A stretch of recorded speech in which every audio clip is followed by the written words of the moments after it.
Hello and welcome to another episode of Talk of the Crown. In fact, episode 13. Can you believe it? 13 episodes since I rebranded my weekly talk show. And here we are, live again, 10 o'clock GMT on a Saturday night. I hope you've all had a fantastic, royal, voluptuous week. I know I have. There's been lots going on, as always, and we are going to get stuck into it and we're going to talk about it. Of course, I can imagine the main topic of conversation this week is probably going to be the engagement Meghan did with the Queen, which was her first engagement. So I can imagine there's going to be lots of talk about that. But there was also lots of other stuff going on as well this week with the royals. So we will delve into it all. And of course, the conversation, as always, is led by you guys. You can ask whatever questions you want. You can talk amongst yourselves as well. It's here for you to have a good time.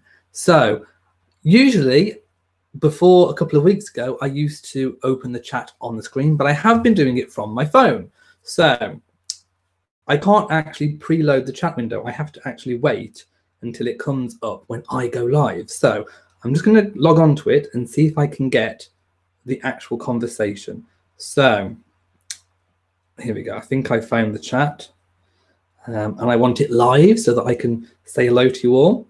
So I can see that some people have been in here already. We have James Simon, we have Bay, we have Corrie Tapp, we have Happy New Year, who's wishing me a happy pizza party, my goodness. Sue Miller and Scott Goff and Sweet Serenity and Diamond Danae, who's got to go and see a doctor. Oh no, for your eyes. I hope you get better soon. We have Pam Farrell and Candice and Christine Suckup. Nikos is here. And Karen and Dee Dee and James Med 4. Everyone's here tonight. Frazzled Haylars, Maria, Melody, Keontae, Anne, Heather, David, Tess. Hello to you all. Dana is here and Betty. And Jamie, our resident moderator, is here, so make sure you all behave. And Iris is here, and Deborah Fraser, and Gerald, and Sherry, and Melinda. And everyone's saying hello. And Estella, my good, and Lillian Rose. Okay, you're all here. I've said my hellos, so let's get straight into it. Okay, I'm going to start with Prince Philip's 97th birthday. So he was 97 this week. We didn't obviously see an appearance, but he spent his time, I'd imagine, how he wanted to, privately with his family and, of course, his wife, the Queen. So, yes, a big happy birthday to Your Royal Highness, the Duke of Edinburgh. I hope you had a fantastic day. I'm sure you did. Nico says, have I ever met any royals? No, I haven't, which, you know, is kind of disappointing. It's disappointing for me because I would love to. But no, unfortunately, where I live is in kind of the middle of the UK. It's not in London. We do have the occasional royal visit come our way in the area, but I'm always at work, so I kind of always miss any engagement that's come my way. A few royals have been to my local town, but unfortunately, I've never been able to make a royal visit, so I've never actually met a royal, but I would love that to change. Someone please invite me to a garden party. Wouldn't that be fun? I could vlog from it. Kathy says, greetings from New York City. And Timothy says, hello from the state of Michigan.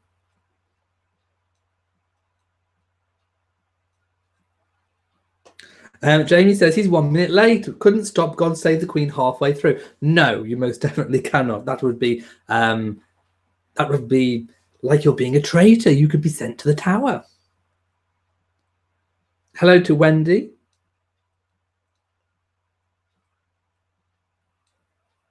Jamie says, what counts as meat? Charles waved at you. I would say that's an acknowledgement. He acknowledged you. To meet him, you would have to speak with him, I think. Or at least stand within a meter, maybe. Maybe, should we say a meter? Were you stood within a meter? Sheila says, love your videos from here in Virginia. Thank you. I'm glad they reached Virginia. And Mavis says, hello from Barbados. Love the Duke and Duchess. Yes, I made lots of videos this week. Of course, the Prince of Wales and the Duchess of Cornwall have been visiting Ireland and Northern Ireland. They started in Northern Ireland and then ended the last 2 days in Ireland. So I made 2 videos from Northern Ireland, both days, and I posted a video today which was explaining all of what happened when they visited the Republic of Ireland. I know some of you were quite confused in some of the comment section about the difference between the two, but Northern Ireland is part of the UK, and kind of Southern Ireland, if you like, is the main bulk of Ireland, and that is the Republic of Ireland. So they are separate visits. So I made separate videos for them, but it appeared they had a really lovely visit in both Northern Ireland and Ireland. They both looked very happy and engaged with all the engagements and the local people that they met.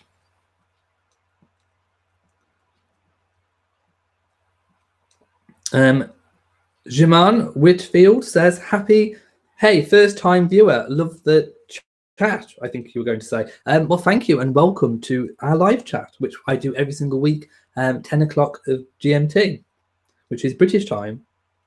Wendy says, I have met Princess Diana on her last tour of Canada. Wow, that must have been so special. What did she say to you?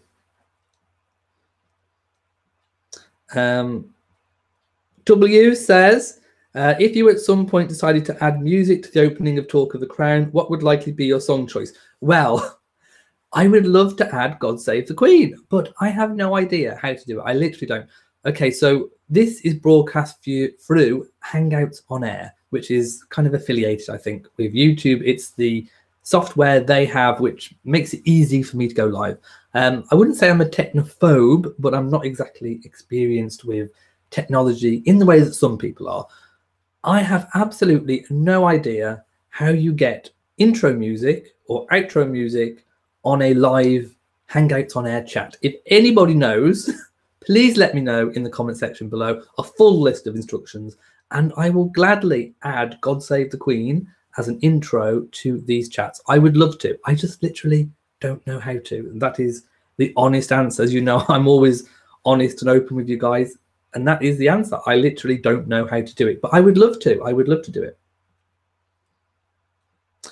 David says, what income does Prince Harry have? Well, of course, we never know the exact income he has, but he is funded by the Prince of Wales via the Duchy of Cornwall. He's not actually funded by the Queen. He's funded by his father, who has the Duchy of Cornwall. Now, we don't know quite how much money he is given, but of course, that money is not all for him. Any money that he's given is not all for him. He has to obviously fund his own royal engagements too. But the household and probably a certain amount of clothing allowance will have been paid for by his father if it's work related. Any private expenditure, private holidays, private trips, private furniture, if they're buying anything, private cars, would be met by his own private income.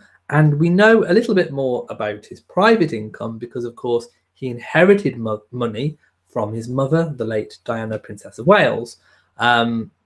So, I mean, a rough estimate, we're talking at least 20 million. I mean, probably more along the line of 30 million, but we don't know the exact amount. So that is a guess. I mean, no one actually knows, how his mother's money performed in the intervening years between when she died and when he got hold of all of it. We don't know what investments they were invested in. We don't know how much that money grew. But we do know that William and Harry got, obviously, what they were entitled to when they became of age. So he has his own private wealth, independent wealth, which obviously he can buy whatever he wants to from that.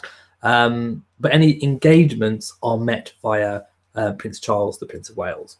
But of course, Meghan, now that she's married Prince Harry, she has her own private wealth that she had before she married. So combined, I would say they are a very wealthy young couple, but not billionaires or, in the hundreds of millions, I wouldn't think.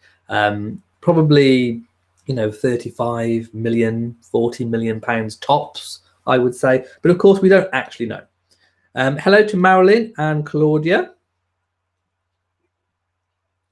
Frazzled Halo says, what does the schedule of the royals look like? Well, of course, they're all different. And you guys can go and check yourself. If you Google the court circular, you can check out what engagements each royal is doing on a particular day. There is a calendar and there is the court circular which says which engagements they have actually done, which they've actually met.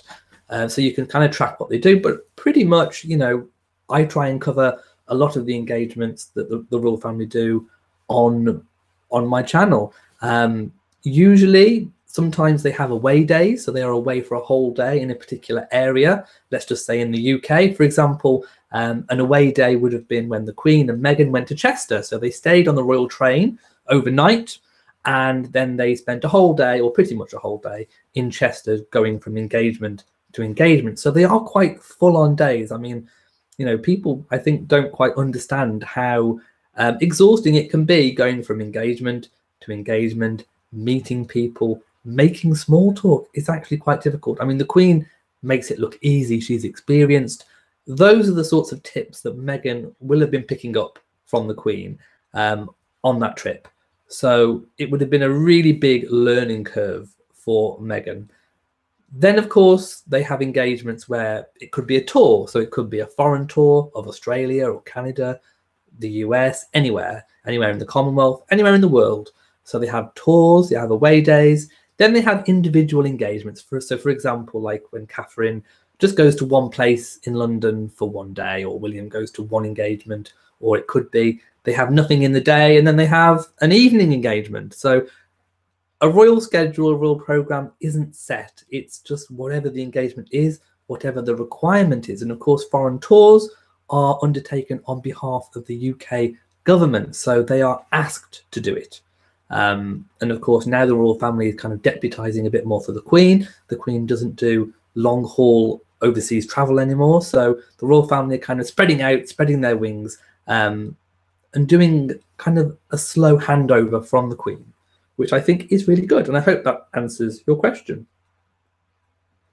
Corrie Tapp says, her Madge is always accompanied by a lady in waiting when she makes visits, but I didn't spot one on this week's trip to open the bridge. Was Meghan fulfilling the role? No, Meghan wouldn't have been her lady in waiting. I have to say, I don't think I saw one too, although there probably was one in the background. There was lots going on, lots of people. But if you can think of the photograph or the scene where they were sat down watching and there was a whole load of people behind them, they are all royal aides. And I saw one photograph where they were all named and pointed out. So there was lots of help around, but it was kind of discreet. And of course, when the Queen had those flowers off that man who gave flowers to the Queen and also said, give these to Meghan, Meghan, Meghan, he was going. And a lot of people thought that was really rude. But the Queen kind of handed the flowers on in her very graceful, usual way of doing things, which kind of solved that problem, I think. Scott Goff says, I have met Prince Charles several times as he was a colonel-in-chief of my army regiment. Wow. What did he say to you? Did he say anything to you? Gerald says, Charles kissed Camilla in public. They did. They had a little peck, a little smoochy under the rainy umbrella, which I thought was rather cute and sweet and lovely. And I think it just goes to show how things have kind of changed a little bit. The royals have loosened up a little. And of course, there was no break with protocol. There is no protocol that says you can't kiss. It's just probably something that just hasn't been done, you know, a lot in public. But yes, you know, why not share a kiss? And they just looked like they wanted to kiss. I think at that point, they'd been apart for a little bit. I think Camilla had been on her own engagements. I think Prince Charles had been on his, if I remember correctly. So they'd been reunited and they wanted to share a little kiss, which I thought was actually rather lovely. And I think it just goes to show that some things are changing. Hello to Jojo. Hello to you. Pat says, love your bow tie. Very spiffy. Olé, chap. Thank you so much. And if it goes wonky, let me know and I will put it straight.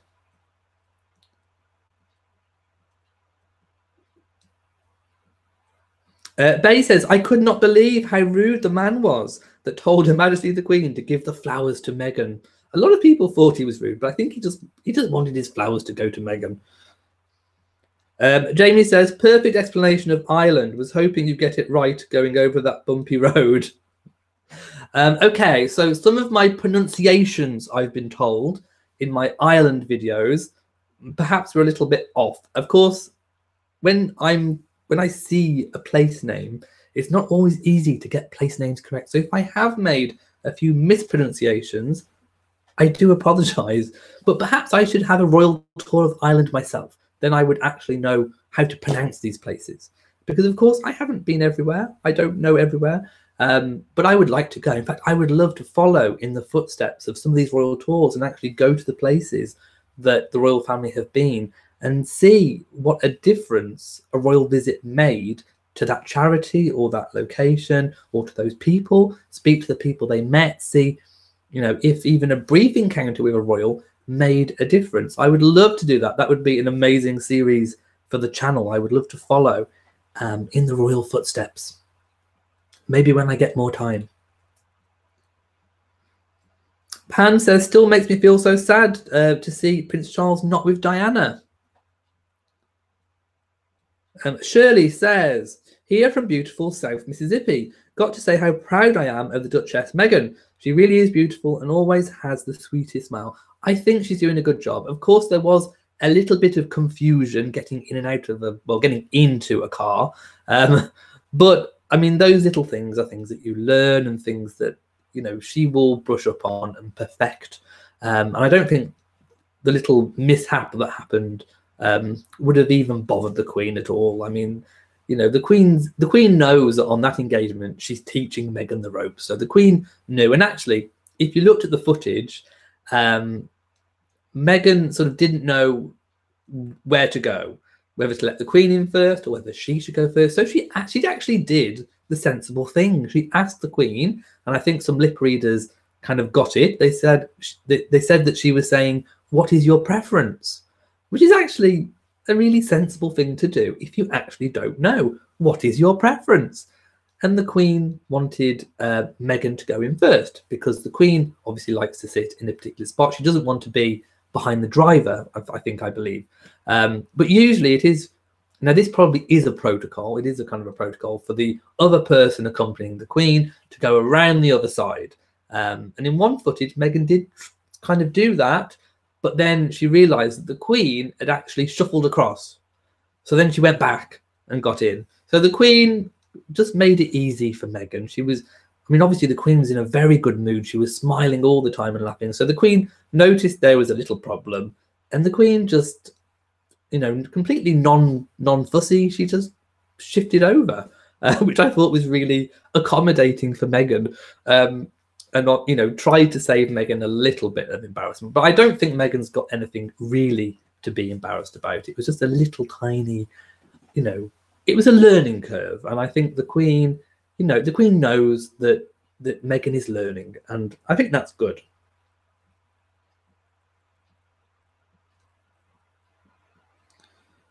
Living the Good Life says, what is my guess for when we will next see Prince Louis? Well, that is hard to say. I mean, it really would be a guess. I can't call it. I mean, you guys let me know when you think we'll see Prince Louis. I think we may be graced with a photograph of Prince Louis before we actually see him again. Unless, of course, there's some kind of paparazzi photo. But I think they're very careful these days about publishing paparazzi pictures of the royal children. So in answer to your question, I really don't know. I really couldn't call when we are going to see Prince Louis again. But I really hope we do soon. And I think, like I say, I think we will see maybe an updated photograph before we actually see him.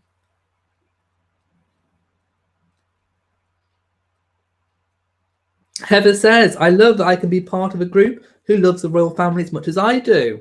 Well, that's why I do these live chats, so that we have a community and we can all get together at one point in the week and just discuss the royal family, which is what I like to do. Jane Doe says, hello, and hello to everyone. Hello to you, Jane. Angel says, hey, have a good week. How's everyone in the royal family and everything in everybody okay? I hope you've had a good week too, and join us in our discussion about the royal family.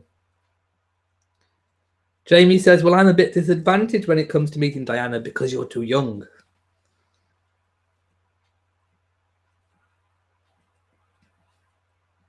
Karen says, now that he's a duke, would he not be funded by Sussex? No. Unfortunately, that title doesn't come with any land. So if a title that you inherit comes with land, then obviously that land can be put, or that estate can be put to making money, which can fund you. But no, unfortunately, the title Sussex doesn't come with any land or, great country home. It's just literally a title by name. Nora says, hello, what are your feelings about the toy gun incident with Prince George? Well, I think it's a complete fuss over nothing. Let's not forget that, when Prince Harry was younger and William, they were pictured in army uniform, riding in tanks and all kinds of things, guns, the lot. And let's not forget, for Prince George, he's going to be the head of all of the armed forces. I think it's actually very important that he does take an interest in the armed forces, even from an early age. And I think people are kind of forgetting that he's actually going to be the head of the army, of all the guns in England that we have, all the naval ships, all the aircraft with bombs at the disposal. He's head of the country that has a nuclear capability, and people are fussing that he has a toy gun. I mean, I'm in shock. That is just totally, it's wrong. And I think, in the UK, we have the term snowflake society. And I think we really are growing up, we are bringing up people in a snowflake society, too delicate, too dainty, easily offended by everything. It's a toy gun. They had toy guns when I was younger. Did it make me want to do anything bad with a gun? No, it didn't. It's just a toy gun. And Prince George is going to be the head of all of the British Armed Forces. So I think it's probably quite good that he does take a little bit of an interest in things related to warfare. Estella says, what do you think will be His Royal Highness Meghan and Harry's first overseas visit together? Well, we know that's definitely been confirmed is Australia for the Invictus Games. So they're going to Australia for the Invictus Games, and they're also going to do a little mini tour while they're there too.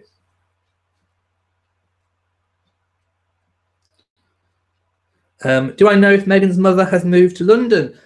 No, and I don't know if she will either. It would probably be easier for Meghan if her mother was here, and especially if royal children are on the horizon, because then Doria can do a kind of Carol Middleton and be there to help look after the children a little bit, and ease a little bit of pressure off Meghan and Harry, if Meghan doesn't want to get a nanny straight away. So Mother Doria in the country would be a good idea, and might help protect Doria a little bit too. Mavis says, nice, the Queen wears bold colours. It's nicer for her age. Anything else would be depressing. Well, the Queen always wears nice colours. And I'm not sure if you can make out, but I'm wearing the same brooch. See if you can see. I'm wearing the same brooch, the Queen Victoria double bow brooch, that the Queen wore on her visit with Meghan this week. Karen says she only had about $5 million. A lot, but much less than his. Yes, I mean... I heard a report that it was £4 million, so that's probably $7 million. I mean, who knows? Who knows what her personal wealth is? Ain't that some?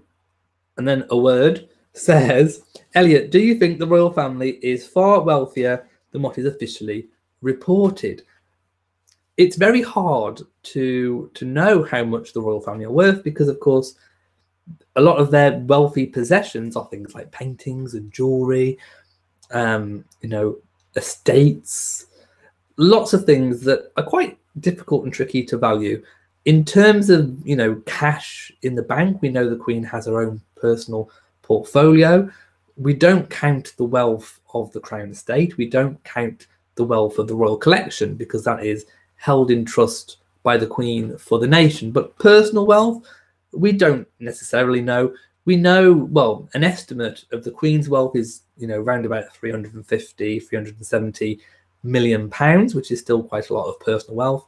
Prince Charles, I think, is estimated, 60, 70, 80 million, maybe even more. Again, who knows? We can't actually count the Duchy of Cornwall in his wealth, but we know that obviously he has access to all the money from the profits on that. So it's very hard to tell, but officially the Queen's probably worth 380 million pounds ish, but of course we don't actually know. It's very difficult to value. Jamie says, oh, I've just skipped a load of questions. Okay, Jamie says, we know how much the Duchy of Cornwall makes, 19 million. Yes, but we don't know. We don't know exactly how much he's got, for example, that he hasn't spent, that he's saved up over the years.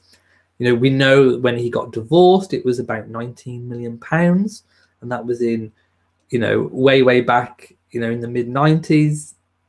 So who knows what it's kind of grown to now? It's very difficult to say.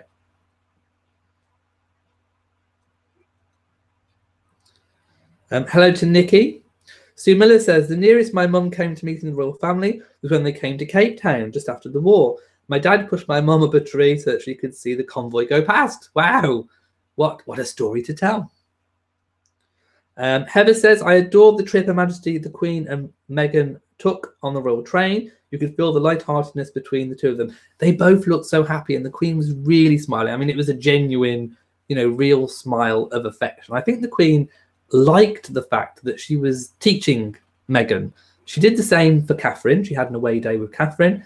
And I think, maybe we'll see a few more away days with Meghan, because she seemed like she really enjoyed it. And now that there is no Duke of Edinburgh doing any official work, the Queen does need a few more companions every now and again. So maybe we will see, Catherine and Meghan accompanying the Queen a little bit more. And hopefully we will see more trips like that with Meghan. Jamie says, if I was a queen and that man with the flowers did that, I would just look at him sharp in the face and slap him in the face. Oh my goodness. Well, the Queen would never do that. Oh, do you know what I forgot? I forgot my fake news fan. Oh, it's in the other room. Oh no. Pam says, has the Queen ever done engagements with Princess Beatrice and Eugenie? They've been to like garden parties and things like that, but in terms of an actual event, I don't think so. I don't recall one. But Princess Eugenie and Beatrice have stepped up a little bit, to our delight, to a lot of people's delight. They are taking on a little bit more of a role, which I think is promising for them. So that's good news. Any news on Prince Louis's christening? No, not yet. And maybe it says, I just love Meghan and Harry, can't get enough of them. Christine says, Charles and Camilla have been busy this week. I love that Camilla loves the dogs. Yes, she visited Irish guide dogs. And of course, she loves anything to do with dogs. She went on an engagement with the Queen recently where they had a load of medical testing dogs with them. And Camilla just loves anything dog related. Heather says, I think the Queen is as healthy and mobile as she is due to her travelling and engagements, and also an active mind. She does lots of daily reading of her royal red boxes that she has, so she's always keeping her mind fresh and updated. Sharon thinks that Charles and Camilla's kissing was great. I liked it too. Melody says, I feel that the current royal family is entering one of the most popular and effective eras in the monarchy's history. I'm really looking forward to all the good work they'll accomplish. Me too. And I think we are definitely seeing, over the last couple of years, we've seen a sea change. And of course, Meghan coming into the family too has kind of kickstarted a whole new freshness in the royal family, shall we say. James Medford thinks the man was rude. I don't think it's excusable. If you have a lack of decorum, then stay home. The Queen's in her 90s and needs to be respected. And of course, if you haven't seen the footage of the man being rude, in quotes, then do go and check it out on my channel.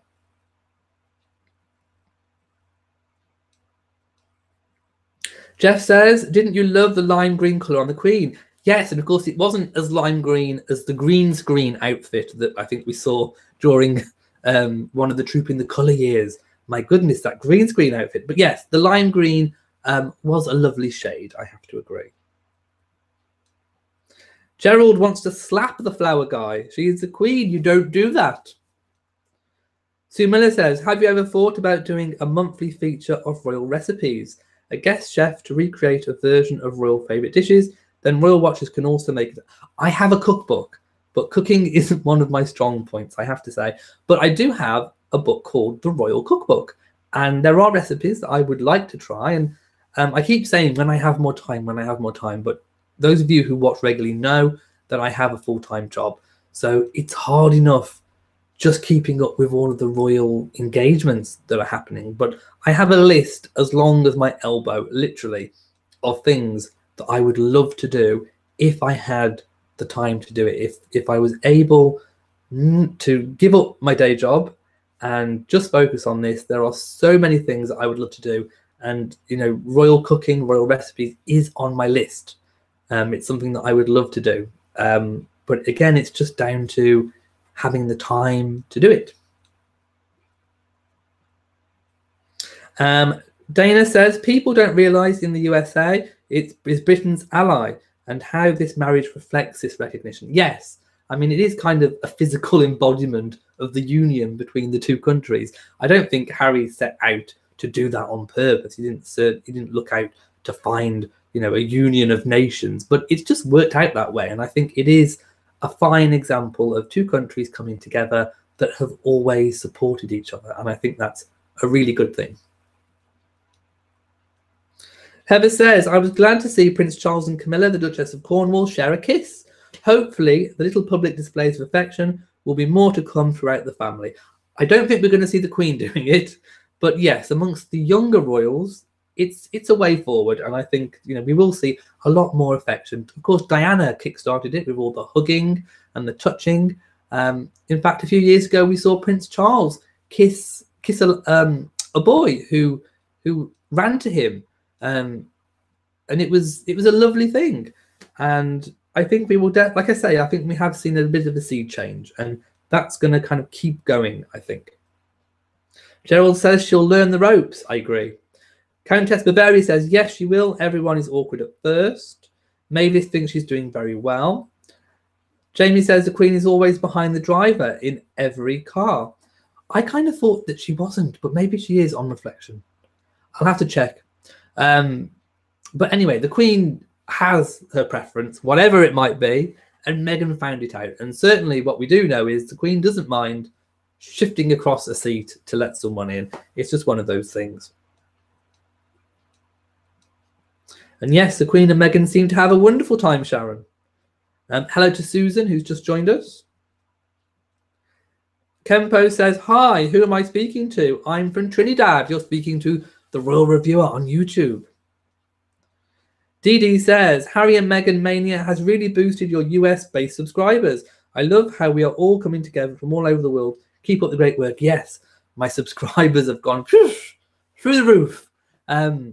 Over the last couple of weeks, I think I've gone up 18,000 subscribers in a month, which is amazing. I mean, I never even thought I'd get past 1,000 in the beginning of when I first started doing this channel.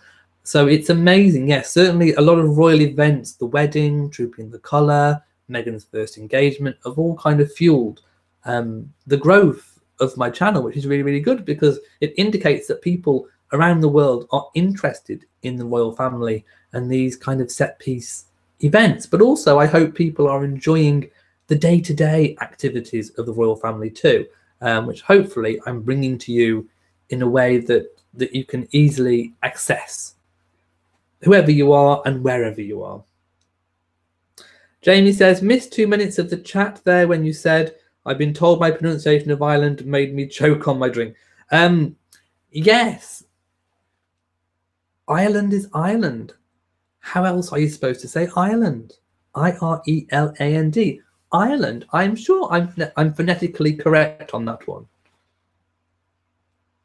Gerald says she was all covered up on this trip. She was, and I loved her outfits.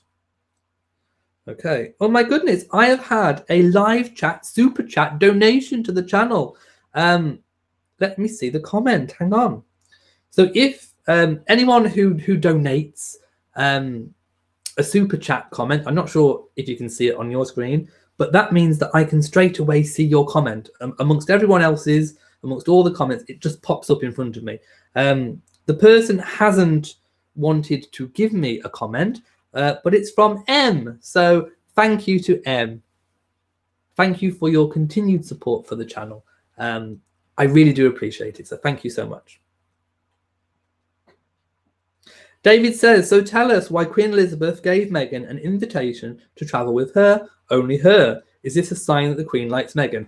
Yes, I mean, why wouldn't the Queen like Meghan? Have you been listening to those gossip channels? My goodness, don't listen to those gossip channels. They're terrible. In fact, I think I need to go and get something. So I am going to turn the camera off for just a second. So don't go anywhere. But I'm going to go and get my fake news fan flap because I need it and I forgot it.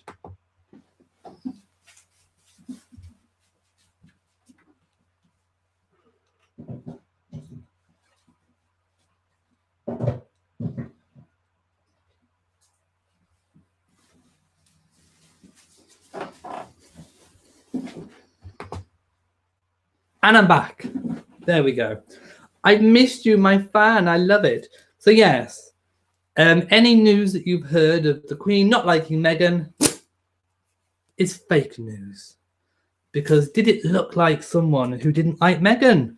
Did the Queen look like she didn't know? She was all happy and smiles. So I'm calling that as fake news. But like I say, the Queen has given engagements next to her with Catherine too when Catherine joined the royal family. Janet thinks we'll see Prince Louis at his christening. That would be a very good guess. But of course, we don't know when that is. Marilyn says, I loved Meghan's dress in Chester. I saw a photo and the cape was removable. She took it off for the luncheon. It was, I really like her fashion. I mean, some people have been criticizing some of the off-the-shoulder looks, but I really like it. And some people are still talking about her hair, that she should do something with her hair. But, you know, it's her hair. If she's happy with the way her hair is, then fine. But I certainly think, you know, her fashion, I think she's hitting all the right notes with the fashion. And I love the kind of nude colours look. I think that's very good. And actually, having a removable cape is a really good kind of royal trick to kind of adapt an outfit for different occasions on an away day. In fact, it's perfect because you can have a different look at a different engagement on the same day. So a very clever choice of outfit from Meghan, I think. B. Walker says, so excited. I finally get to view you live. So nice to see you in person. Mwah! And mwah to you too. Kathy says, I think we'll see Louis at his christening. Yes. I mean, of course, we'll see him at his christening. But before then, perhaps a photograph maybe or two. No news yet on Zara's pregnancy. I'm afraid the first Mrs. R. All we know is that she's kind of due kind of midsummery time. So, you know, watch this space. Certainly at the wedding, she looked, you know, quite far gone, I think we can certainly say. No, we don't have a date for the christening. Susan says 247 are watching. Be sure to hit the thumbs up. Yes, if you are watching and you are enjoying this chat, please, it takes a second. Just give it a little old thumbs up. It does help, believe me. The Fashionably Fit Life says, I always love all of your videos. Thanks for doing them. You are very, very welcome.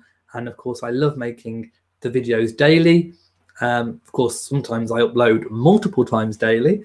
It's a hobby, and I really enjoy doing it for you guys, so that, you know, you can access this kind of information in hopefully a way that's accessible to you. Marilyn says, congratulations on 54,000 subscribers. Thank you so much. And of course, I have a revised target of 100,000 subscribers by Christmas. Christine agrees about Prince Louis. Karen says he likes playing police and that is a noble career. Anna says YouTube is full of videos that says Meghan is transgender. What? Okay, where's my fan? Oh my goodness. Fake news. My goodness, she is not transgendered. I mean, there would be no problem if she was transgendered, but she's not. Why would someone say that? That's just ridiculous. Well, it's ridiculous if you're not. I mean, if she was, then good luck to Harry. But my goodness, no, she's not. Gerald says, I think the christening already took place. No, I don't think so. It wouldn't have taken place without some kind of an announcement. We would definitely have seen something. Definitely not taken place yet. Liz says, so happy your channel is doing so well. And you're from the Cayman Islands. Well, thank you so much from all the way from the Cayman Islands. In fact, I wish I was in the Cayman Islands right now. Pam says, agree. We have the same saying in the US. Ingrid says, hi, Elliot and everyone. Happy Saturday. Hello to you. Maggie says, hello. I love your live chats and your posts. You're in America, so you wanted to know what time to tune in to catch you live. Every Saturday at 10 o'clock British time. That's GMT. So if you type the time, British time in Google, it will tell you how many hours ahead or behind you are so that you can work out what time it is. M says, I agree. 2 PC snowflake. Yes, we call it the snowflake generation here in the UK. Dana says, all that in the US, we sing God Save the Queen as my country 'tis a thing. It does sound alarmingly similar, doesn't it? A lot of people were quite confused by that. But of course, again, that shows our connection, our kind of shared history and our shared past. Living the Good Life says, is there... Oh, of course, I think the American anthem was written by a Brit. I think. Somebody Google it and check. I think it was. Living the Good Life says, is there any truth in the Duke and Duchess of Sussex getting a country home at the Great Chew Estate? How about a new home in London? Well, I heard those rumours too about the Great Chew Estate. And I haven't covered it because we don't know if it's true. Some people have been saying it is. Some people have heard things. Apparently security has been stepped up in that area. The media have said they know where it is, but they haven't released it because of out of respect. So I don't know. I mean, I certainly couldn't show you a picture of it. All we can do is just talk about the speculation of it. And of course, it is just speculation until we know anything. So, of course, we know that eventually they will be given a country home and possibly even some kind of bigger accommodation at Kensington Palace. But renovation work takes time. There's rumours that York Cottage on the Sandringham estate is going to be their country home. Again, nothing confirmed, we don't know. But renovations are apparently underway. Now, of course, these renovations take a lot of time, especially if rooms are being knocked through, if things are being stripped back, rewired, replumbed, divides being taken down that were put up internally. York Cottage is known in royal circles, of course, historically for being quite a small and pokey, it was described as. So, if they're having an extension, a big orangery, if they're having walls knocked through to make it not small and pokey, then these things take time. So they would need somewhere as an interim country property. So the Great Chew Estate could be it. It could be true, but I can't sit here and say it is because we literally don't know, but I hope that helps. Jamie says, all those guns and power he's going to control, and his cousin still manages to push him down the hill. Yes. Savannah Phillips. My goodness. What a little cheeky monkey she is. Not only did she cover his mouth on the balcony of Trooping the Colour, basically telling him, the future king, to shut up, she also pushed the future king down the hill. And of course, I showed you some footage of that. I think there was a bit of fun and games because in the same footage, we saw Charlotte kind of rolling down the hill, tumbling down the hill, just purely out of fun. So I think Savannah, she did give him a shove. It was definitely a shove and down he went. But it could have been in good humor. It could have been in good jest. We don't know the ins and outs about it. Maybe he was teasing her before. Maybe he wouldn't shut up again. I don't know. But yes, Savannah Phillips did shove Prince George, the future King of England, down the hill. And if you want to see that footage, please do go to my channel and watch that footage. And let me know what you think about it as well. Rodney says, hello, you're looking rather dapper. Thank you so much. I'm wearing my velour blue velvet jacket today. Hopefully you can all see it. Very shiny and nice. In fact, it's the same jacket. I mean, I've worn it lots of times in chat, but I also wore it for my Christmas message video. And if for some reason you haven't seen my Christmas message video, please do search for it, Royal Reviewer Christmas message, and it will come up. I'm wearing a sash. You can't miss me. Anne says, greatest picture was of Princess Diana and John Kennedy Jr. We lost them both too soon, I agree. After that picture was taken, beautiful friendship between the US and England. I would agree. Another, kind of union, if you like, of the two countries. Ingrid predicts that Doria will move to England and teach yoga to the royals. Can you imagine? Can you imagine Camilla doing the downward dog? My goodness.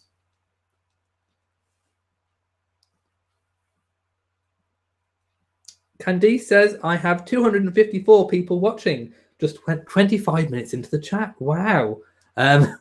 Hello to all those people. I think at the moment I'm saying this, it's 237. Shining Star says, the Queen has about 1 billion in cash. And then as Elliot says, the rest in property, antiques, jewels, some of which are priceless. I don't think she's got 1 billion in cash, but she is certainly a very wealthy lady. Let's put it this way. She's not going to go short of a cup of Horlicks, which is a multi drink in the UK. Loved by everyone. Anna says, why did she didn't pay herself for the fire at Windsor Castle? Windsor Castle houses a lot of the nation's treasures. A lot of the royal collection is held at Windsor Castle. It's not kind of, a completely private home. It is open to the public. And of course, even though it was kind of open a little bit at the time, but of course it was opened up a lot more after the fire to pay for it. And so was Buckingham Palace. So she kind of did fund it herself because she opened up the palaces and the royal homes to fund it. So she did kind of revolutionize the way of raising money to fund the royal collection and, of course, the restoration of Windsor Castle.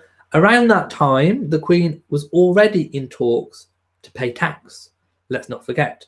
But the fire kind of came before that announcement. So it always looked like the Queen was on the back foot when it came to paying tax. But actually, the Queen and Prince Charles were already in talks with the government before the fire to pay tax. In terms of, like I say, the Windsor Castle, I think it worked out very well because, like I say, things got opened up. The palace got opened up. Windsor Castle got opened up more than what it was previously. And royal houses started to earn their upkeep. And, of course, the restoration, it needed to be done because, like I say, it housed a lot of treasures for the nation. It's kind of like saying, if the White House burnt down, the current incumbent president should pay for its restoration. Perhaps Donald Trump could afford it, but I certainly, the previous incumbent probably wouldn't be able to. It houses a lot of treasures for the nation, and I think the right outcome did happen in the end.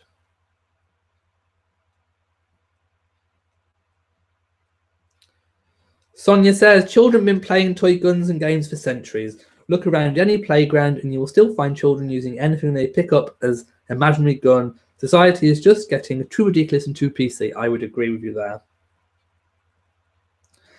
B. Walker says, what do you think it was like for Meghan on the train? Would they had entered at the same time, remained in the same car?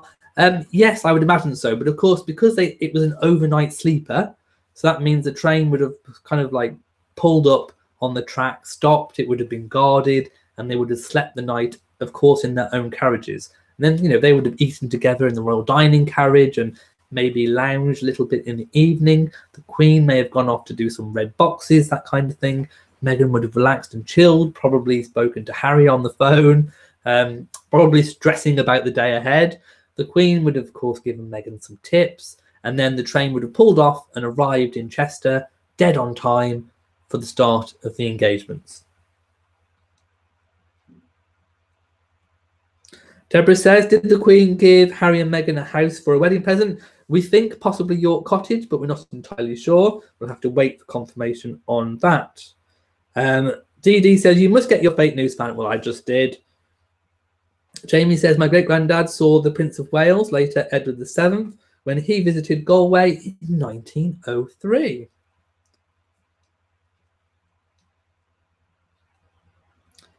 Frazzled Halos says, I got the giggles when I saw that clip of the Queen and Meghan laughing.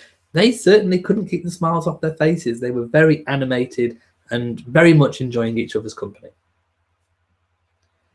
James Med 4 is looking forward to Royal Ascot. I think we all are. It's another one of those set-piece events, and I hope Meghan gets to attend too. Jamie says, oh, Ascot, yippee. Then you'll know what colours to pick for your summer shirts. I did last year because I picked all my summer clothes in shades of what the Queen wore on Royal Ascot. A different shade of loveliness every single day. It was fabulous. Vinnie Blair says, did the Sussexes really lease a property which is part of Soho Farmhouse complex? Again, I answered that, I think. We just don't know, but it's probably likely because they would need somewhere to go. Jamie says, Trump is going to look like a giant beside the Queen. Maybe he'll try and borrow one of her tiaras. Ingrid says, the Queen's favourite cocktail, 1 part gin, 3 parts Dubonnet on the rocks with a twist of lemon. Voila, indeed. Hello to Cindy, who says it's good to see me from Washington. Chandra says, seeing the Queen smile so much was a beautiful sight. And Rochelle Sherry says, Elliot, do you happen to know when is the Duke and Duchess of Sussex's next engagements and where? It's totally slipped my mind when their next one is. In fact, I'm not even sure whether one was announced as a joint engagement. I'll have to check the royal diary. It's kind of like a calendar, and you can go onto the royal website and check, and you can put in like a date search, and it will tell you exactly when it is. In fact, I've got my notebook, but I haven't got my diary to hand, and I do write all of the royal engagements down in the diary. Simone says, I'm wondering what are the protocols of wearing hats when around the Queen. There is no protocol, but the Queen, when she's wearing a hat herself, does always like it to be, like the brim to be open so that you can see her face. So she doesn't like anything kind of coming down in her face to obscure the view of her. And I think that has kind of filtered down into all the royal ladies who now, tend to wear hats which don't obscure the face. And I think that's probably the only kind of protocol rule, I suppose, if you like, that the royal ladies tend to follow, although I don't think it's a set down in stone rule.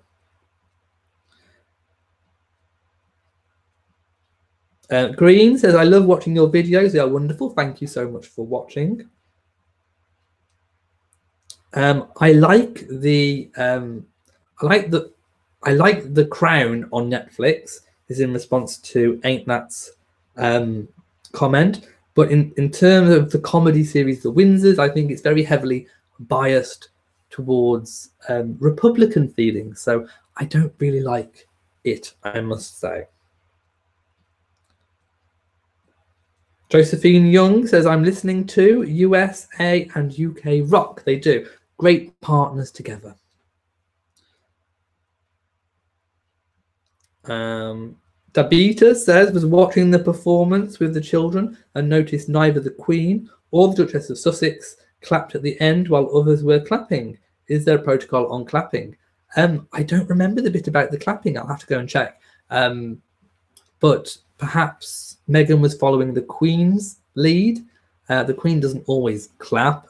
She kind of, you can kind of tell by her face if she's enjoyed something. But I think Meghan may have been following in the Queen's lead on that one. Lillian Rose says, Harry kissed the Queen at the Chelsea Flower Show when she visited his Santa Barley garden.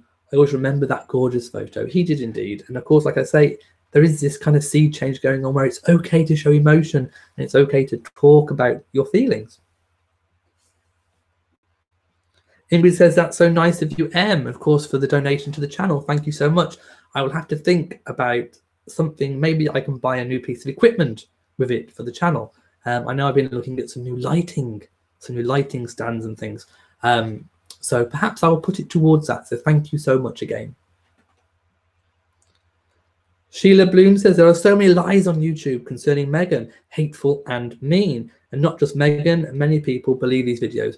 They do. And if you can tell a fake channel if it's using really clickbaity titles, if it's, saying, shock, the Queen has, enraged Camilla and all this malarkey. You can tell it's probably fake news.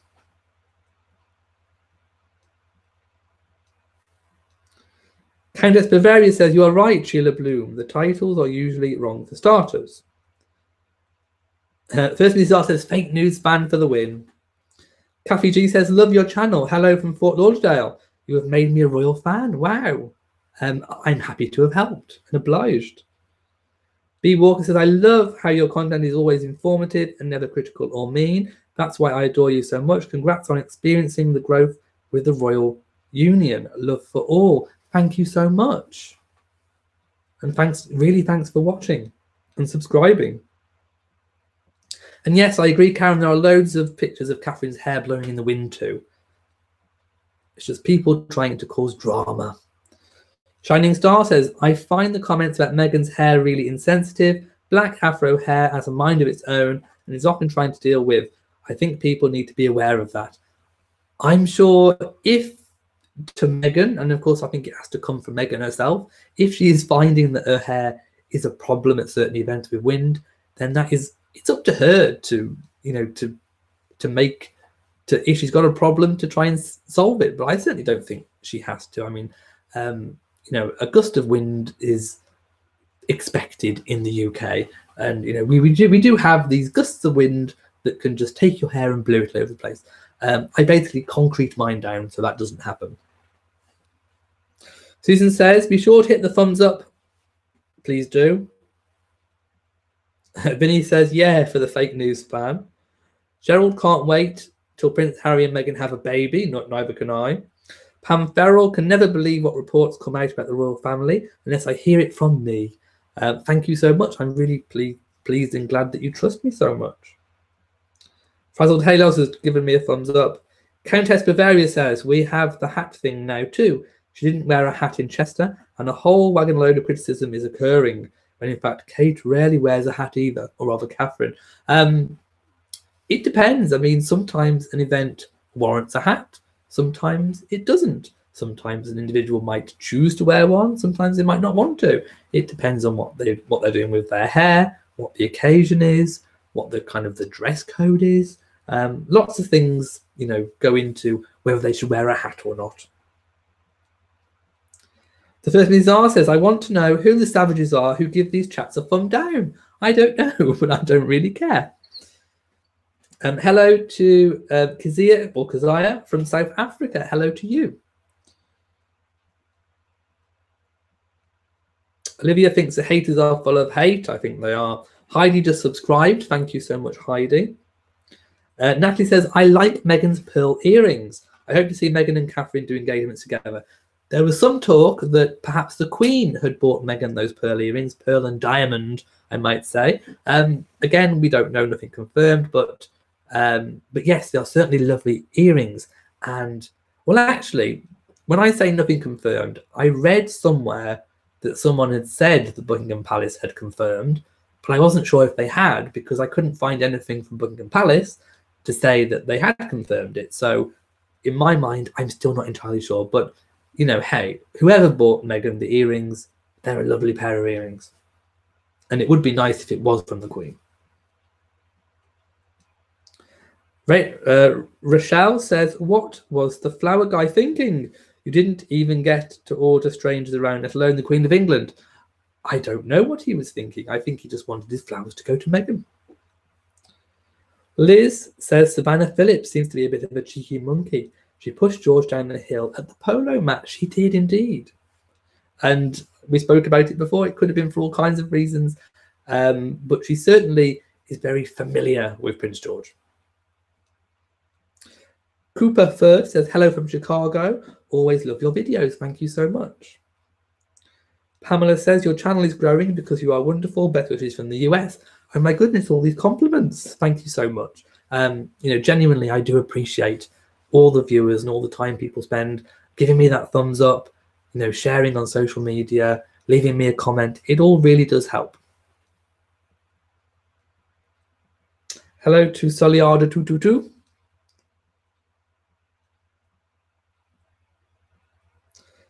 James Simon says 43 people are waiting on the Royal Viewer channel. Restart, you're on the wrong one. I have no idea if they're waiting on anything else. Liz says you're welcome to visit any time. We could set up a live chat from 7 Mile Beach. Wow, that would be amazing. It really would. James Mid4 says Princess Eugenie has an Instagram account and she posted a wonderful picture of her father as Colonel of the Grenadier Guards. I have that photo. I was trying to work out how I could turn one photo into a whole video. Maybe I'll just use the one photo and talk over it all. I don't know. But that is on one of my lists of things that I'd like to talk about. Hello to Fossil Sue, who says it's 4:45 p.m. here in Canada.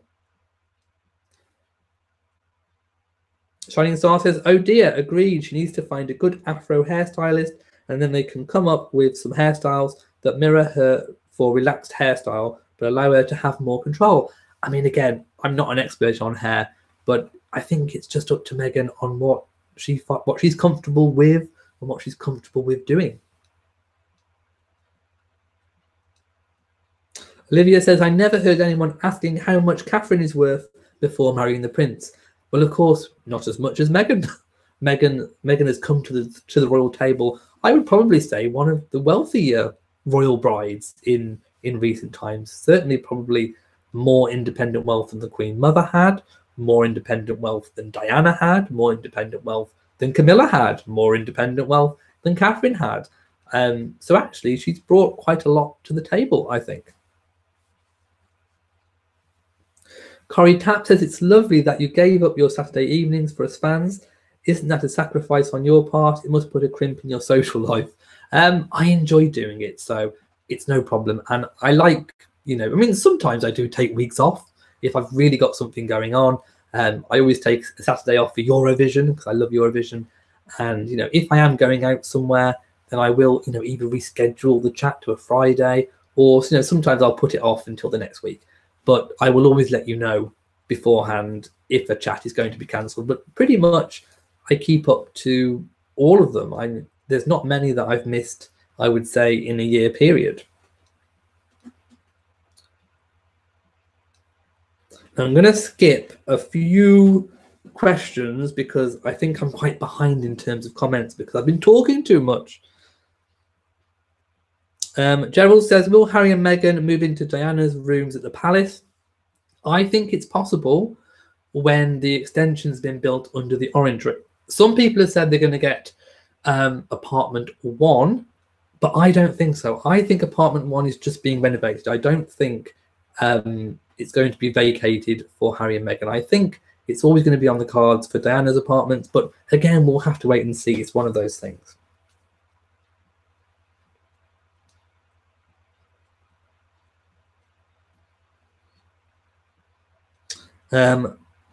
W says, was the blue ring that the Duchess of Sussex wore on her wedding day from Diana's collection, was it borrowed or given?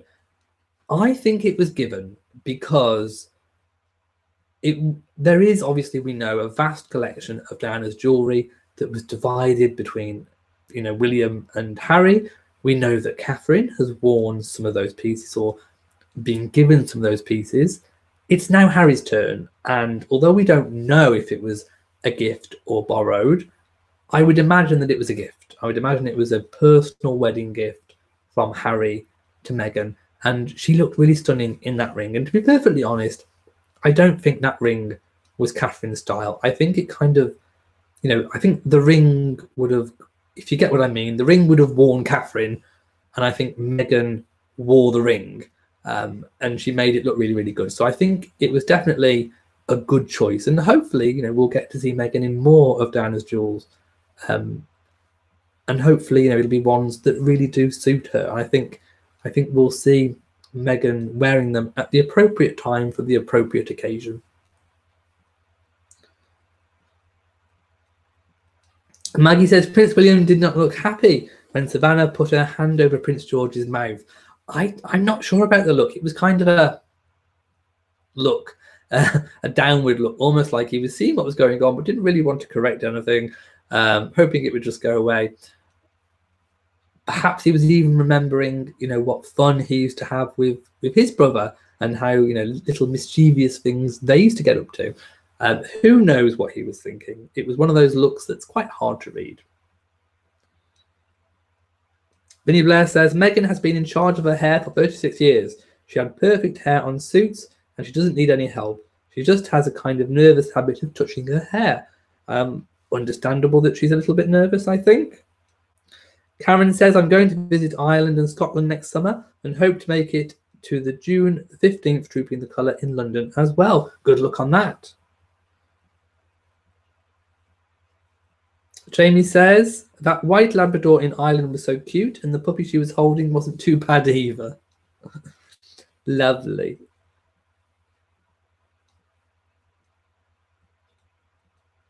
Okay, I'm just going to skip a few comments because I am quite far behind.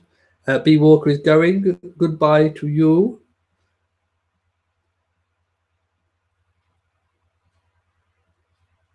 Heidi says, I liked how the Queen put Oprah's hope of an interview down. The Queen doesn't do interviews.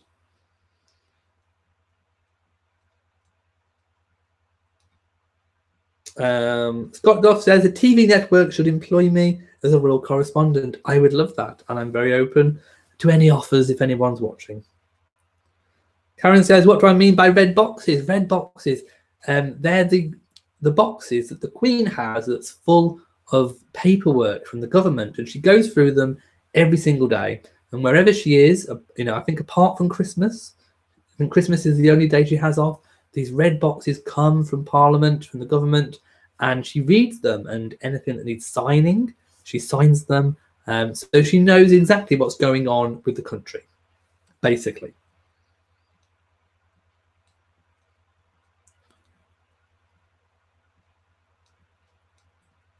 Deirdre loves the chats and posts and cannot get enough of Harry and Meghan.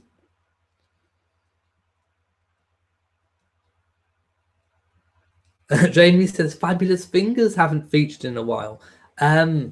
No, I will have to get some fabulous fingers. As everyone knows, I do love a fabulous finger, and that is a biscuit, a chocolate-covered biscuit.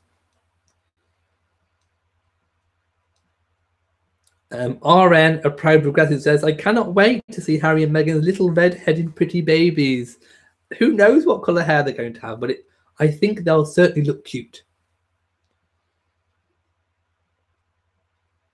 Thursday Bizarre says, are adopted children allowed in the line of succession? For example, if Harry and Meghan adopted a child, would he or she be behind her father in the succession or skipped over for the next Blood Windsor? That has never, ever happened. I don't think there is any allowance for that happening in the royal family. That is one of those things that, perhaps they should set in stone in case anything ever happened further down the line. But it's one of those things that hasn't happened, and I think they'll be more reactionary to anything like that than forward thinking. It would be good if they were forward thinking, but I don't think they will. If that happened, they would deal with it at the time. There would be, I think, probably public uproar if they weren't given a place in the line. But in terms of bloodline, it would be a break. But as Harry is probably very unlikely to be king anyway, it's not going to affect the immediate succession. So, perhaps an allowance would be made or suffer the wrath of public outcry.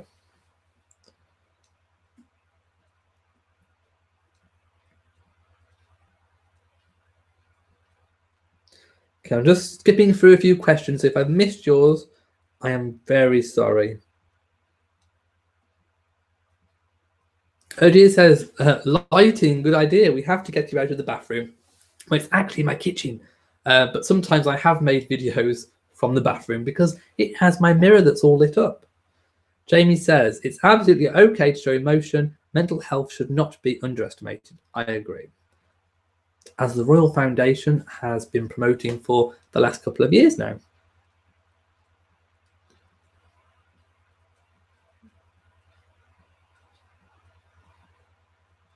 Odia says, his utility room, but sometimes he's in the bathroom too. Not sure why. It's lighting. Sometimes I go in my bathroom because the lighting is good.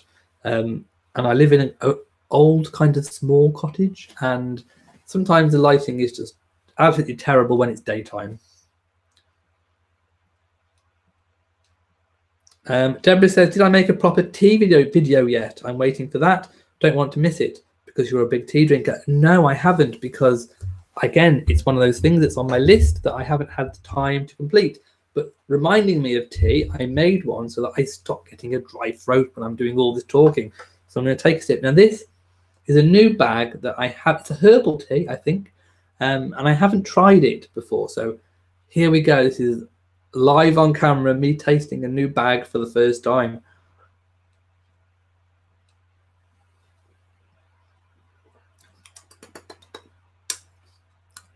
Okay, I like it, I think. It has a very earthy smell.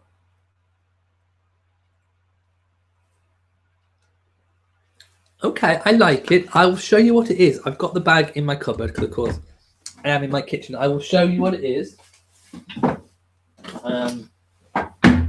So I ordered this off Amazon. It's not a sponsored video, but I will show you what I've got. It is a Rio Amazon tea, and it's actually called Pau de Arco. I'm not sure if you've seen that before, but it came in this little kind of box, tea infusion, 90 bags. And this is what I've chosen to drink. I'm not sure if you've had that before. Let me know if any of you have had it and enjoy it. But yes, I do quite like it. It is quite refreshing, I have to say. Tippity Doo 70 says, I read the Queen, Philip and Charles can't be arrested for any crimes. So why some people don't believe they don't have Diana killed? Oh my goodness, conspiracies. Where's my fan? Oh, the Diana conspiracy. I most certainly think it's fake news. My goodness. Fake. The Queen can't be arrested. But Charles and Philip are fair game. Ruth James says, hello from Australia. Love Talk of the Crown. Thank you so much. Deborah says, heard crazy news that Meghan is pregnant with twins. Where's my fan? Oh, fake at the minute. Of course, I think a pregnancy will be on the card soon, but there's nothing been announced yet. So I would call all those rumors fake news at the moment. Hello to Sue. Gerald says, I'm glad to have you visit my home every Saturday. Get all my news on the royals from you. Thank you so much. I'm glad to be zoomed into your homes wherever you may be.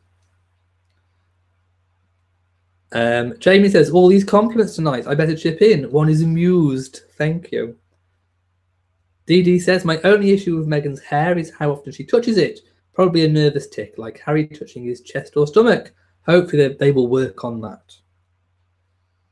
Jim says, yes, the earrings were a gift from the Queen as a memento of the trip. Again, like I say, I read it somewhere in a reporter's report, but I haven't found any confirmation on it as of yet. If you have, let me know where it is.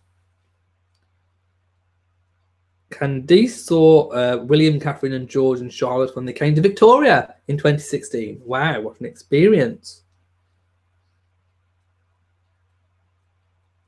Alicia thinks Meghan is a breath of fresh air and cried for months when Diana died. Oh no, I mean, it was extremely sad. Devastating, in fact. Donna says, I always wait for you to post on news of the royal family because I know what you post is confirmed information and not fake. I do always try my best. Diamond Jane says, my hair is also crazy and only naturally curly. It has a mind of its own, especially when temperatures are in like 40 degrees. And you need a professional to do it. Love nice hair. First Mrs. R says, maybe you could do a video showing the Duke of York in some of the various uniforms he's worn over the years. I could, and then I could use that photo. Yes, good idea. I think I might just do that. Norks Pebbles is here. Hello to you, and it's nice to see Meghan and the Queen smile. It was. I think that was one of the most loveliest moments of the trip, was just seeing them enjoy themselves. It was lovely.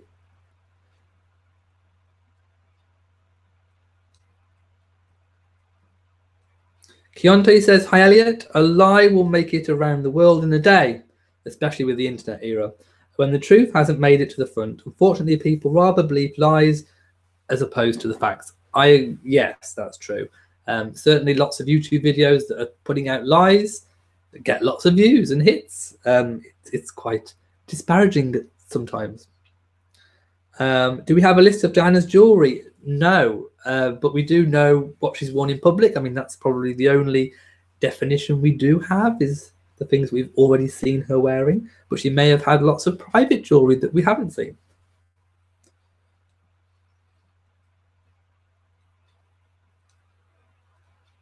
Candice says, Prince Harry covering Princess Beatrice's mouth on the palace balcony 30 years before Savannah Phillips followed in his footsteps. He did, and I did see the photo of that.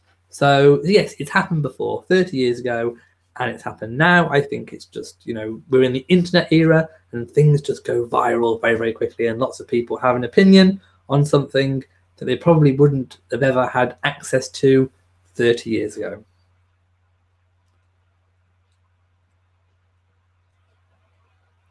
RN, a proud and progressive, says, anybody know if Prince Charles gave up the throne to marry Camilla? No, he didn't. Alicia loves a breath of fresh air in Meghan.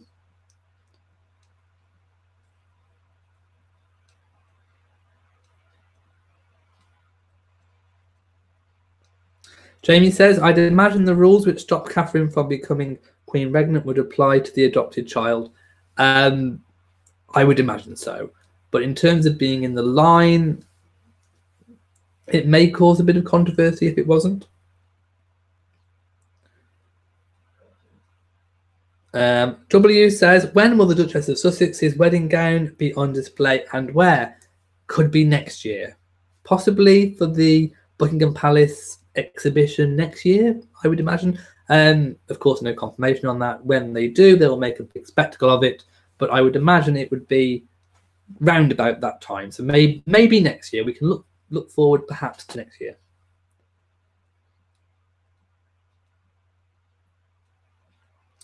Esleen Mills says, love your channel. Such a change to read positive comments on the royal family. That's what I try and put out there. Shining Star says, Podarco. Podarco. Okay, that's how you say it. Podarco. It's good for your gut health and intestinal infections. I did buy it for gut health. I'm not having any gut problems, but I did buy it for, to sort of help immune systems and boost things. And I read that it was quite good for that. So yes, that's why I'm having that one. Ken says, the king, the king, the Succession Act refers to legitimate heirs of the body. That would exclude adopted children. It would, but in this day and age, I think it would cause a bit of a stink, I have to say. Hopefully he has never seen the tea. I'm going to have a little bit more, because it is actually quite nice. I think I'm acquiring the taste as well. I don't think I'm acquiring the smell so much, but I do like the taste, I have to say. It does smell very earthy. But it's good for me, so there we go.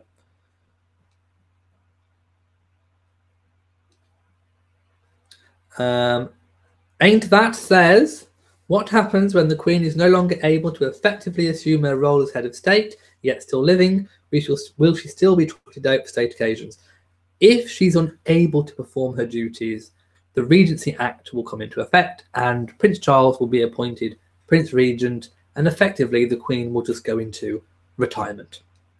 So that's what will happen if there is a health condition or a health problem which prevents her from doing her duty.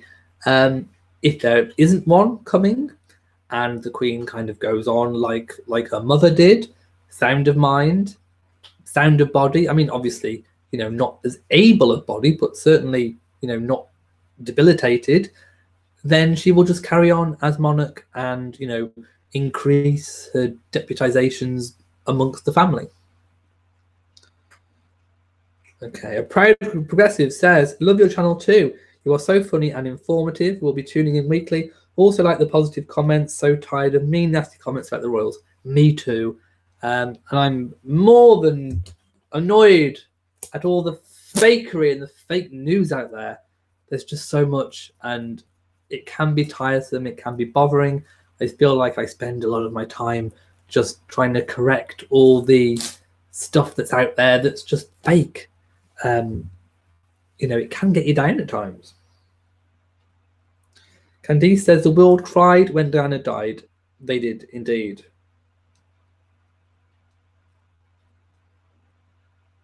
Diamond Danae says, I wonder when a royal dies, they do not wear their wedding bands and rings. Is this true? Do you mean like if they're buried in them or not? I mean, certainly, a possession could be retained by the family for, personal reasons, inheritance. But, who knows? We know that Camilla has the Queen Mother's engagement ring, that kind of thing. In terms of wedding band, I'm not entirely sure whether they're buried with it or not. And I'm not really sure how you'd even find out. I don't think there's anything out there that would confirm or deny it. Maybe we could Google it. Jamie says, why did people love Diana so much? Was it only her death or before she died? Did so many people genuinely really, really like her? Yes. I mean, Jamie wasn't born before everyone starts attacking. He wasn't born when she was around, I don't think. I don't think you were. She certainly had a charm and a charisma which made people that didn't even know her, that had never even met her, really, really like her and really, really warm to her and adore her and respect her. And that's really hard to explain to someone who didn't live, consciously in the time when she was around. She did have this kind of spell that she put on people that, made them feel comfortable, made them feel relaxed, made them feel, loved and wanted by her, even though she was a very complex character and didn't always necessarily feel that for herself. She could project it, and she projected it onto the world. And when we lost her, it really was a grief, and people, it was certainly the first time I remember when it happened. I hadn't lost anybody, in my family at that time, and I felt grief for the first time, and it was a really strange feeling because how can you feel grief for someone that you've never even met? But I did, and even now when I watch footage of her and the car crash and all the aftermath and the crowds outside crying and the funeral, I still feel that grief. It's still there. It's a feeling that hasn't gone away, and it's hard to explain to someone who hasn't lived in that time, but it's a real thing, and I'm sure everyone here can testify that it's a real thing. It's a real feeling, and even though we never met her, it's a real feeling of grief, and it's very hard to explain, but it's real. Anne Holloway says, did the poor man who passed out at Drooping the Colour pass away? Saw a comment on another channel, but no follow-up. I hope this is not true. I figured you would know the truth. Lord Guthrie, I did an update on him. He was taken to hospital after, and he was being treated. I haven't heard anything else since. So I'm imagining he's either made a recovery or he's still in hospital. But I certainly haven't heard of a death. If there had been, I'm sure it would have been big news, on the newspapers and online, and it isn't. So I'm assuming no news is good news on that one. Shining Star says, can you please do a video on the Duchess of York? I heard she still is with Andrew. They have a chalet, and I did do a video, a year or so ago about the chalet they bought in Switzerland. So do go and check out that. If you, just do a search on my channel for Duchess of York or Prince Andrew, and just kind of scroll down, you'll see it. You can't miss it. It's a Verbier chalet.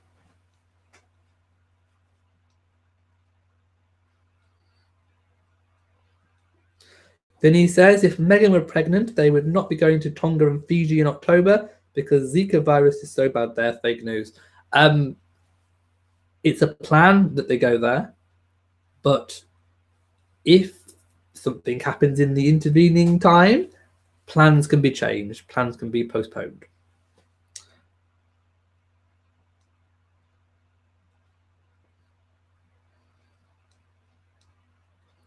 Karen says, what do I put in my tea? It depends when I'm drinking it. If I'm drinking like in an evening, I will have a regular tea bag with a little drop of milk. That's probably what I have during the day as well. This is just plain. I'm not sure if you can see. There's the tea bag and there is the tea inside. So I've left it to stew because I quite like it strong. So in this, there's no milk or sugar or anything like that. It's just the tea.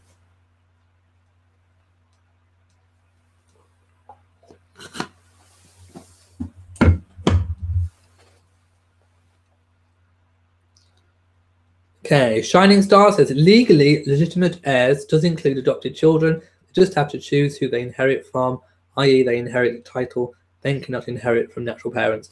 Again, there is no laws around it in terms of the royal family. It would be a first, and they would have to work something out. RN says, I really loved Diana before her death. I married around the same time as she and Prince Charles. I have 3 sons around the same ages as her. I loved her charity work and she was truly loved by the people. She was indeed. B. Walker says, I'm back. Can I tell you how much I love the shape of your door? I know it isn't the subject of the channel, but I adore your arch door. Just wanted to tell you. I live in an old pre-1900 cottage. In fact, I think it dates around sort of 1840, something around that time. And yes, that is an original archway to the door, and you can see how thick the wall is if you actually look. The outside walls of my cottage are full brick, kind of like double skin brick. There's no cavity. People try and sell cavity insulation. I'm like, I don't have a cavity. They're like, well, can we sell you loft insulation? I don't have a loft. It's a vaulted ceiling. So certainly salespeople get the short, sharp thrift of my tongue and get sent packing on their way. Because I don't have cavities. I haven't got a loft. It's just arch ceilings. So yes, it's a very kind of quaint, oldie worldy, pre-1900 cottage with archways and beams and all the rest of it. Log burning fire and yes, you name it. Anne Holloway says, Diana was very relevant to the time, was a different era then. Too bad no YouTube back then. She would certainly have been a massive YouTube celebrity and social media queen.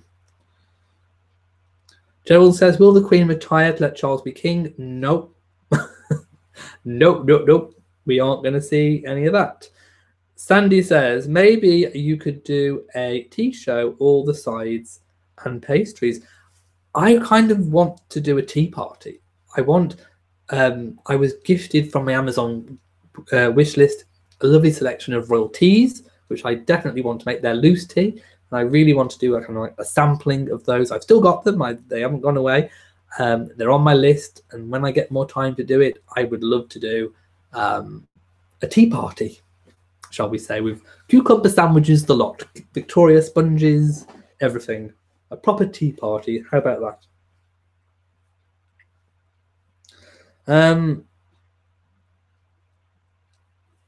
Right, I'm going to skip through a few questions because I want to make sure that I'm keeping up to date with you guys.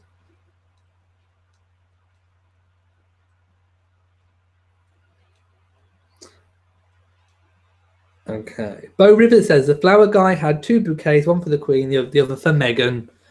Yes, he did say Meghan because he had 2. So he wasn't completely, cutting off the Queen. He did have a bouquet for her too.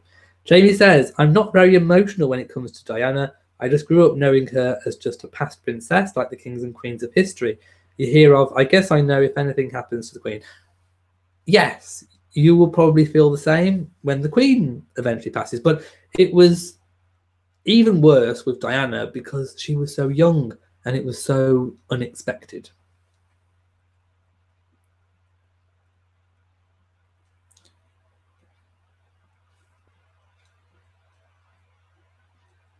Arnold says, I cannot watch Diana's funeral to this day without crying.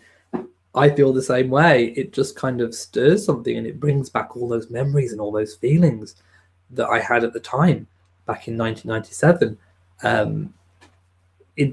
They all just come back, and even now I kind of choke up whenever I see something like that, or I see shots of the princes walking out there, talking to the crowds or walking behind the coffin. Yes. Candice says, my husband once told me that if I die before him, he won't let me take my rings with me. I was aghast at first, but then he said they should go to Elizabeth, our daughter. I agreed. There is something about passing them on that I think is quite important. But again, who knows? It's one of those private, personal things that, we just don't know. Mountain Dew says, the royal family live in palaces, while others starve simply because they are born blue-blooded and are needlessly worshipped by a brainwashed public who should be focusing on matters that affect them.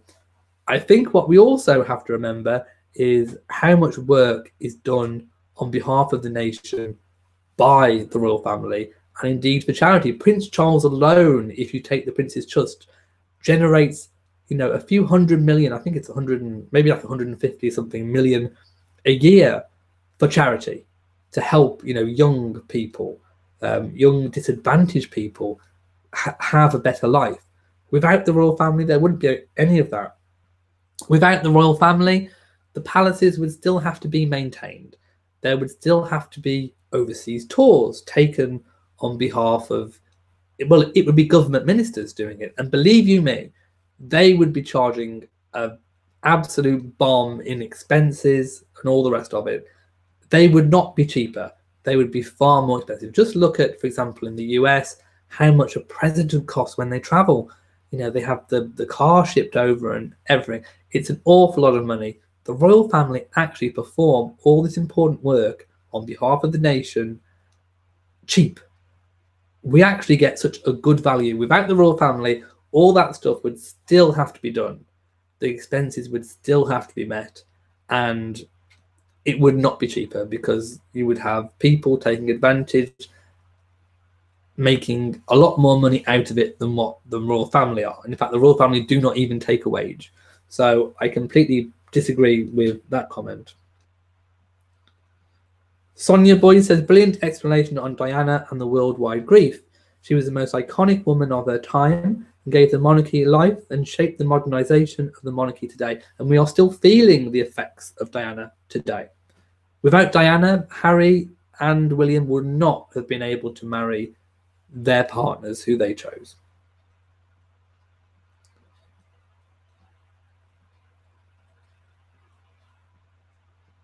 Karen likes how you have a tea party. B. Walk says, yes, that is exactly the way I picture your cottage to be. You had to either reside in a castle or a cottage. Thanks for the story about the door. You're welcome. And it certainly isn't a castle. It's more Nottingham Cottage, shall we say.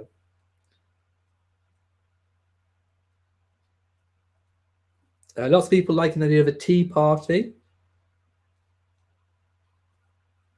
No, I've never been to a royal walkabout. I would love to. I mean, if ever, I was lucky enough to be able to give up work to do this full time, I would like to go to some engagements if they were closer, or indeed if I make a trip to London. I'm from Shropshire in the UK. Christine says, the Great British Tea Show starring Elliot. That's a title. Jamie says, you might laugh at this one, but I've watched Diana's funeral on YouTube and was wondering, was the TV quality that bad, or was it better on actually TV on the day? Yes, it was good quality. Well, it was the quality that we had at the time. I think it's the footage has deteriorated over time, I will say. I certainly don't remember it being fuzzy and grainy as it is some places on YouTube, but there was no HD. There was not, the quality of TVs were not as good back then, back in 1997, good old 1997. So yes, no, the quality was better back then watching it than what it appears now. Of course, I will let you know if I'm having the tea party. Do not worry. And yes, I think James has got it right. It probably was transferred from videotape. Joyce says, great chat tonight. See you next week. Just one thing. When she married Prince William, Her Royal Highness Catherine had a net worth of $17,000. She had invested wisely. She did invest wisely. She got a huge return on her investment, didn't she? Liz Ross says, I like PG Tips and Earl Grey. Yes, both good brands. Barbara likes the idea of a tea party. And so does Diamond Tanae, who wants sweets as well. Natalie Jean says, how influential are the tabloids in the UK? Very, very influential. For people that haven't got a brain. Where's my fan flap? Yes, people that haven't got a brain, they're very influential. Shall we say tongue-in-cheek?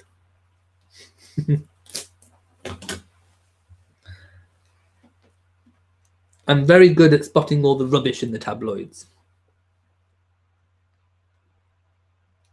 Jamie says, what does transfer from videotape mean? You know what a videotape is.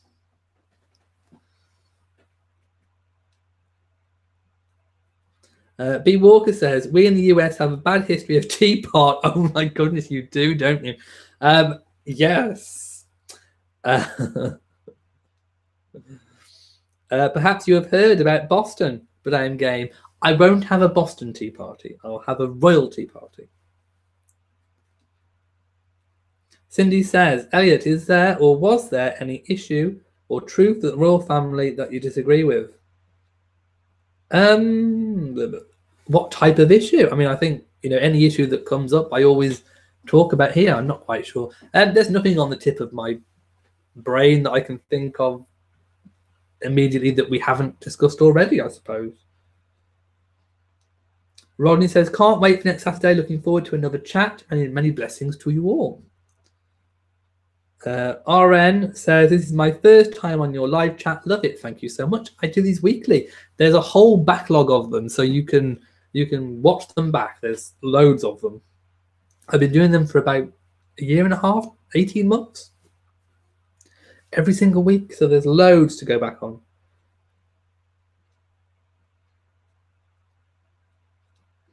Candice says, any ghosties in my pre-1900 home? Not that I'm aware of. And if there were any, I would most certainly leave out the Hoover and the duster and the mop and bucket, and I would say, get on with the housework. Deputy Drew says, what kind of tea do we have in England? Yes, we do have Lipton tea, but we have all kinds of tea, from herbal to just regular brands. We have a whole load of tea, loose leaf, tea bags, and probably the tea bag is the most popular tea because it's more convenient. But, loose tea is far superior, I have to say. Oh, you meant $17 million.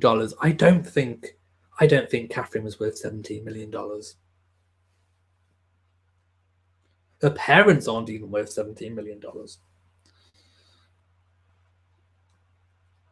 Marielle says, I saw the Queen Mother, Princess Margaret and Princess Anne go by in an open stagecoach down the Royal Mile in Edinburgh on their way to Holyrood Palace. I was about 3 feet away in 1969. Wow, well that definitely counts. I think that's really good. Wow. Okay, my cat Rory's just wandered in. He's right behind me eating. So if you hear any crunching, it's not me, it's Rory. Ain't That says, I know you're about 3 hours from London. How often do you go into the city to Royal Watch? Very rarely. The last time I went to London, well, it was last year, but I went with work. The time before that, which was more of a pleasure trip, was about 3 years before that, which was before I even started my channel, because if I'd had my channel then, I would have vlogged when I went to the Tower of London. I would have vlogged walking around London and seeing Big Ben and all the rest of it. But I wasn't doing my channel back then. So all I have is a few photographs, but I would love to go back and kind of film all these different things. And I know I keep saying I would love to do this, I'd love to do that, but it is purely a matter of, time and expense as well. So hopefully when I get more time, and funds are a little bit more agreeable, and I will be able to go and do all these different things.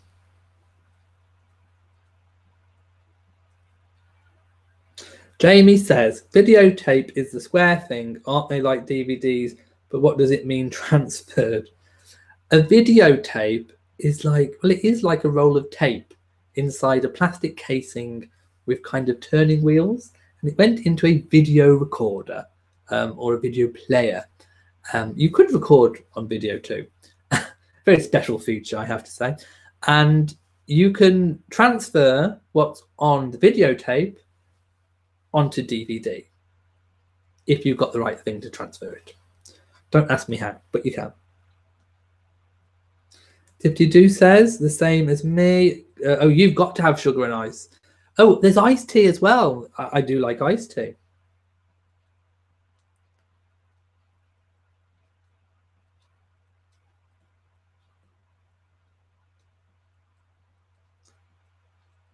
Okay, hang on. Dan says, would His Royal Highness the Duke and Duchess of Sussex's child be eligible for a Royal Highness title or a noble title like Prince Edward's children? Well, Prince Edward's children are actually technically a prince and princess. They just haven't adopted those titles by their parents' choice.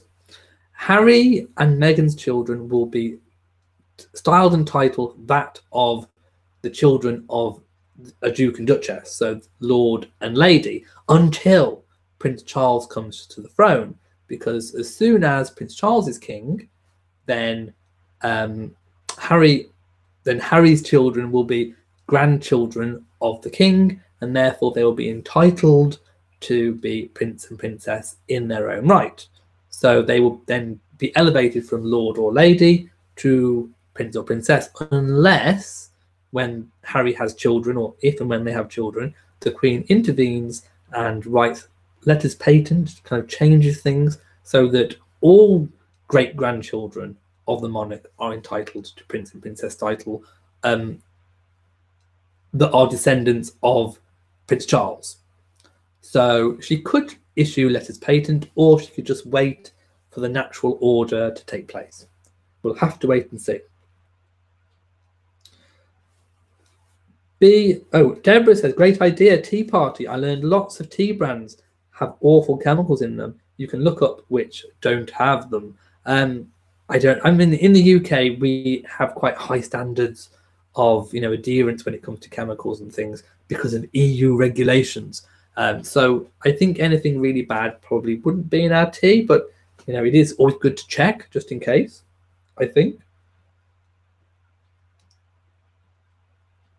B. Walker says, can you touch on what it is like to live near all those wondrous architectural treasures and all the history that surrounds you? Do you ever get tired of the majesty of it all? Well, I certainly don't get tired of it, but I would like to see more of them. I'd love to go and do more trips to see these different things. And also lots of country houses, lots of country mansions and estates I'd like to see too.